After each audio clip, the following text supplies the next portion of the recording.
Bonjour à tous. Donc, au cours de cette séance-là, nous allons voir les besoins nutritifs des plantes. Donc, nous allons voir qu'est-ce que la plante verte a besoin pour se grandir et se développer. Donc, on a 5 expériences pour tester les hypothèses. Donc, première expérience. Testons pour l'eau. On a une plante avec de l'eau qui est à gauche et une plante sans eau à droite. D'après 2 semaines plus tard, qu'est-ce qu'on observe? Que la plante avec de l'eau, il grandit, tandis que la plante sans l'eau, il dessèche.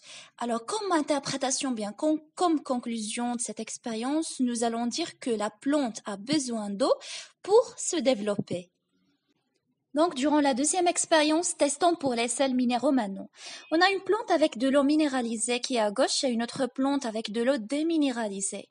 Après 2 semaines plus tard, qu'est-ce qu'on observe?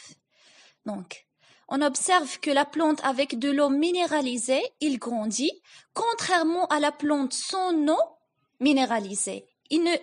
Donc, on peut dire que la plante ne grandit pas beaucoup.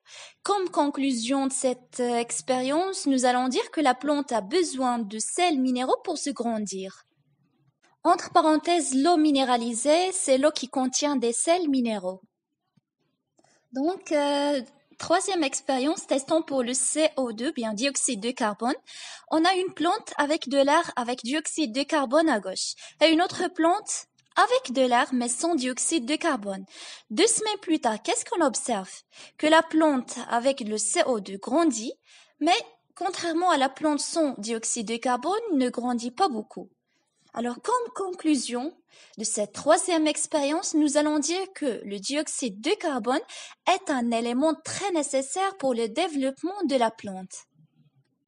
Quatrième expérience, testons pour la lumière.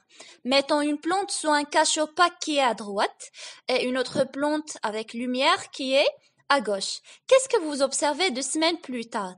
Que la plante avec lumière, il grandit moins, mais reste verte. Contrairement à la plante avec le cache opaque ou autrement dit sans lumière, il jaunit, il blanchit et morte. Donc, comme conclusion ou bien interprétation de cette expérience-là, nous allons dire que la plante verte a besoin de lumière pour garder sa couleur verte. Donc, testons pour la température. Pour se développer, les végétaux ont besoin d'une température contrôlée. Dernière expérience, nous avons une plante avec une température de 25 degrés à gauche, contrairement à une plante à 5 degrés à droite. Donc, 2 semaines plus tard, qu'est-ce qu'on observe? Que la plante avec la température de 5 degrés ne grandit pas, contrairement à la plante avec une température de 25 degrés, autrement dit une température ambiante, la plante grandit. Donc, comme conclusion, nous allons dire que la plante a besoin d'une bonne température pour se grandir et développer. Voilà les conditions de développement et de la croissance végétale. Donc, pour vivre et se développer, la plante verte a besoin des éléments nutritionnels suivants. L'eau et les sels minéraux qu'elle prélève dans le sol par ses racines. Dioxyde de carbone qu'elle absorbe grâce aux stomates situés au niveau des feuilles.